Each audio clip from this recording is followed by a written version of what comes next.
Rice, అన్నం, బియ్యం, చావల్. ఇవాళ రైస్ తినాలంటే నలుగురు 40 విషయాలు చెప్తున్నారు. మనకు ప్లెంటీ ఆఫ్ ఫుడ్ అయిపోయిందండి. ఒక అర్ధాకలితోనే అంటే డయాబెటిక్స్ కానివ్వండి, వ్యాధులకు సంబంధించి ఇవాళ మనము మాట్లాడుకుంటున్నాం. కారణం మన ఆహార అలవాట్లే.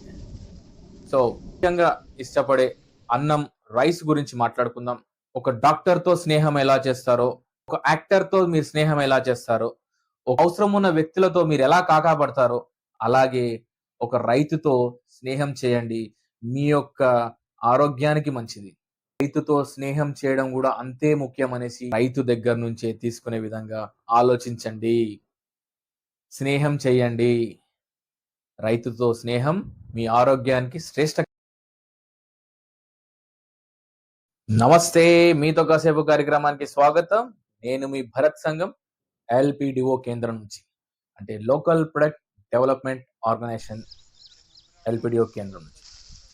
సో, ముఖ్యంగా ఈరోజు మనం మాట్లాడుకోబోతున్నటువంటి ముఖ్యమైనటువంటి విషయం ఏంటంటే రైస్, అన్నం, బియ్యం, చావల్. సో, మనం ఏ పేరుతో పిలిచినా గాని గూడా ఇవాళ రైస్ తినాలంటే నలుగురు 40 విషయాలు చెప్తున్నారు. వైట్ రైస్ తినాలి, బ్రౌన్ రైస్ తినాలి, పాలిష్ రైస్ తినాలి, ఏ రైస్ తినాలో అనేది, హెచ్ఎంటీ రైస్ తినాలి, ఆ రైస్ తినాలి, ఈ రైస్ తినాలి అనేసి రకరకాల పేర్లతో, రకరకాల సంచుల పేర్లతో మన ముందుకు మార్కెట్‌లోకి వస్తుంది. కానీ మీరు ఒకప్పుడు చూసుకున్నప్పటికీ, ఇప్పటికి ఏంటంటే ఆహార విషయంలో మనకు సోర్సెస్ అంటే మనకు తిను తి మనకు ఆహారం సంబంధించినటువంటి విషయంకొచ్చేసరికి మనకు ప్లెంటీ ఆఫ్ ఫుడ్ అయిపోయిందండి. ప్లెంటీ ఆఫ్ ఇనఫ్ ఫుడ్ అయిపోయింది. ఒకప్పుడు ఏందంటే మనిషి అనేవాడు మార్నింగ్ తింటే మళ్ళీ సాయంత్రం, సాయంత్రం తర్వాత నైట్ ఒక అర్ధాకలితోనే అంటే అర్ధ కడుపుతోనే జీవనం గడిపేవాడు. కాబట్టి రోగాలు అనేటివి చాలా తక్కువగా ఉండేటివి. రోగ నిరోధక శక్తి అనేది మన బాడీ అదంతల అదే శక్తివంతంగా వాళ్ళు ఆరోగ్యంగా ఉండే దిశగా ఆ యొక్క విలువలతో కూడుకున్నటువంటి ఫుడ్ అప్పట్లో దొరికేది. కాబట్టి డయాబెటిక్స్ కానివ్వండి, లేకపోతే రకరకాల వ్యాధులకు సంబంధించి ఇవాళ మనము మాట్లాడుకుంటున్నాం. కారణం మన ఆహార అలవాట్లే. సో, దాంట్లో భాగంగా ఈరోజు మనం కాసేపు ఈ యొక్క ఆహారం సంబంధించినటువంటి మనము ముఖ్యంగా ఇష్టపడే అన్నం, రైస్ గురించి మాట్లాడుకుందాం. ఈ విషయం నేనెందుకు చెప్తున్నానంటే మనకు మార్కెట్‌లో వివిధ రకాలమైనటువంటి రైస్ మనకు దొరుకుద్ది. కానీ మీరు మాక్సిమం మీరు ఎవరైనా గూడా ఒక డాక్టర్‌తో స్నేహం ఎలా చేస్తారో, ఒక లాయర్‌తో స్నేహం ఎలా చేస్తారో, ఒక యాక్టర్‌తో మీరు స్నేహం ఎలా చేస్తారో, ఒక ఇంజినీర్‌తో మీరు స్నేహం ఎలా చేస్తారో, మీకు అవసరం ఉన్న వ్యక్తులతో మీరెలా కాకాపడతారో, అలాగే ఒక రైతుతో స్నేహం చేయండి. మీ యొక్క ఆరోగ్యానికి మంచిది.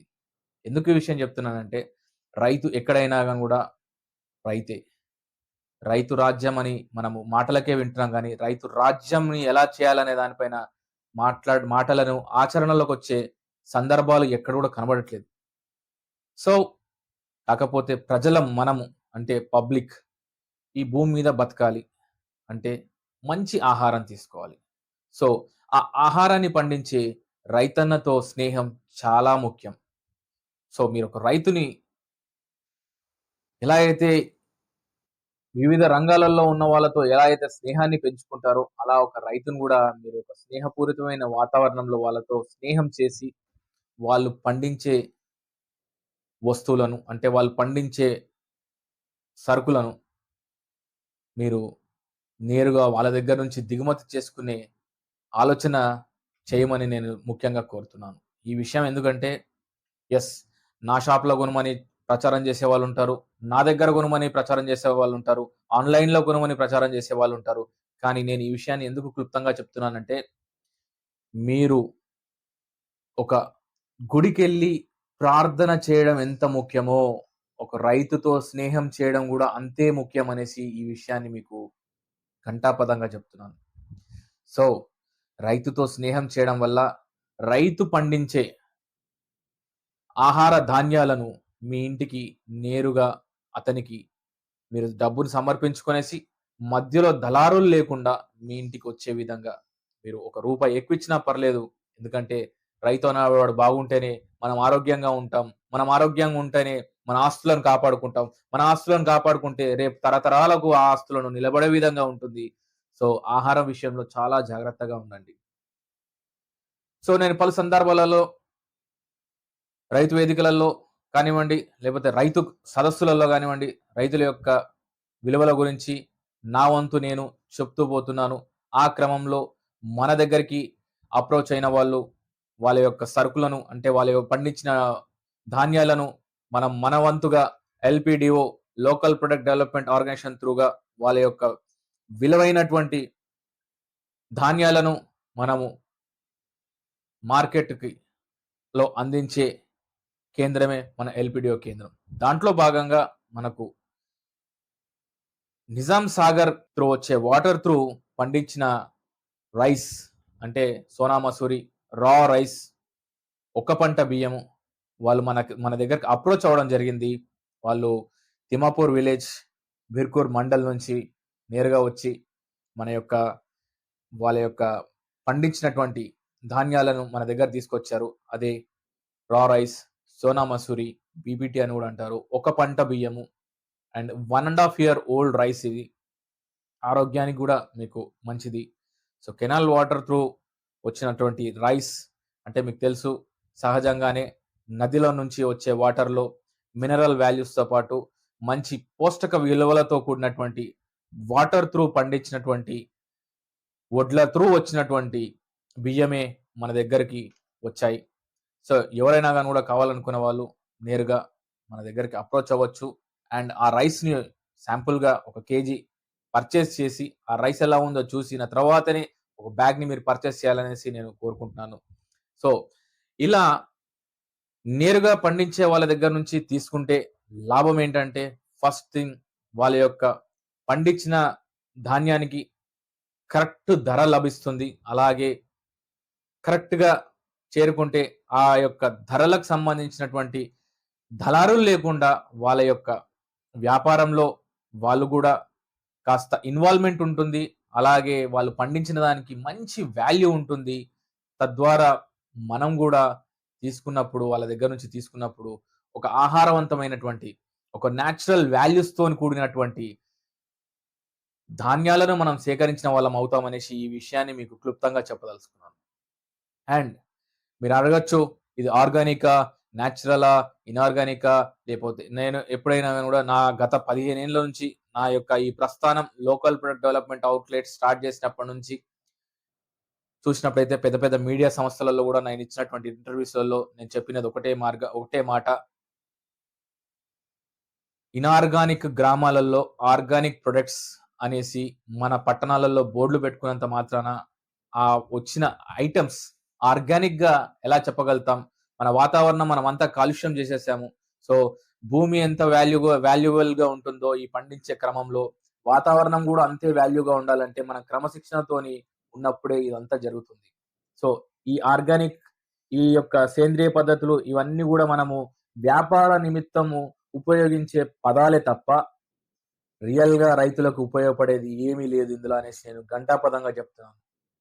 సో, పట్టణాలలో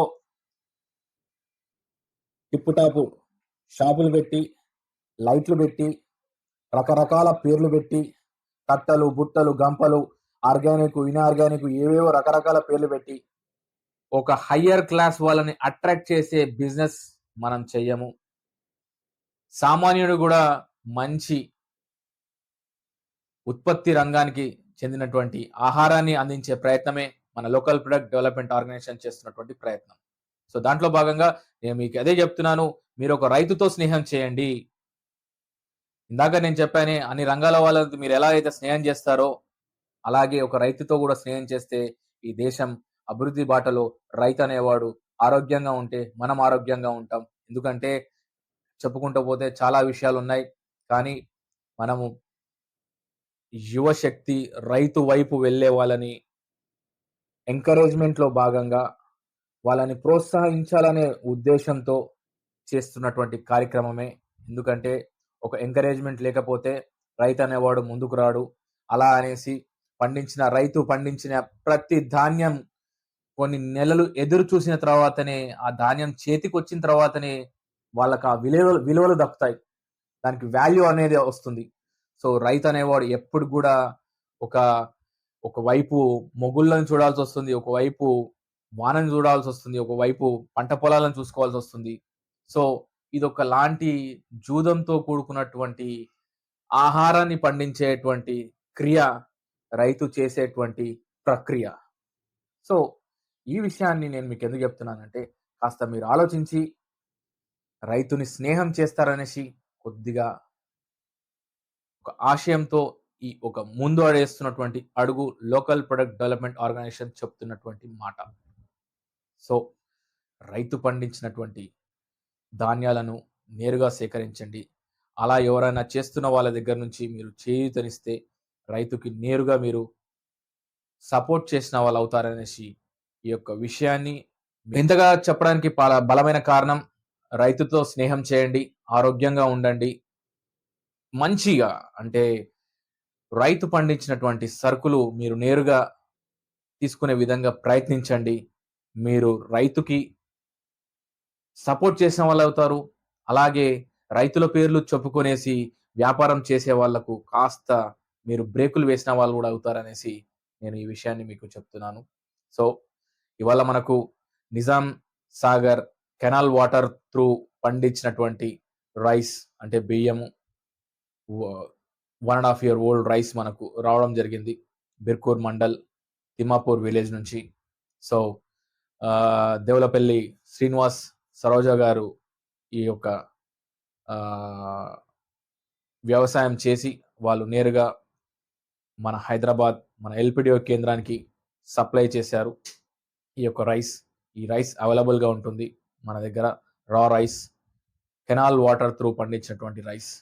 సో, మీరు శాంపుల్స్‌గా తీసుకెళ్ళేసి ఒక 1 కేజీ పర్చేజ్ చేసి తీసుకెళ్ళేసి చూసిన తర్వాతనే మీరు ఆ రైస్‌ని బ్యాగ్స్‌లో కొనొచ్చు అనేసి ఈ విషయాన్ని తెలియజేస్తూ, ఇంతసేపు చెప్పిందేందంటే మాక్సిమం రైతు దగ్గర నుంచే తీసుకునే విధంగా ఆలోచించండి. స్నేహం చేయండి. రైతుతో స్నేహం మీ ఆరోగ్యానికి శ్రేష్టకరం అని చెబుతూ సెలవు తీసుకుంటున్నాను. నేను మీ భరత్, ఎల్‌పిడిఓ కేంద్రం నుంచి.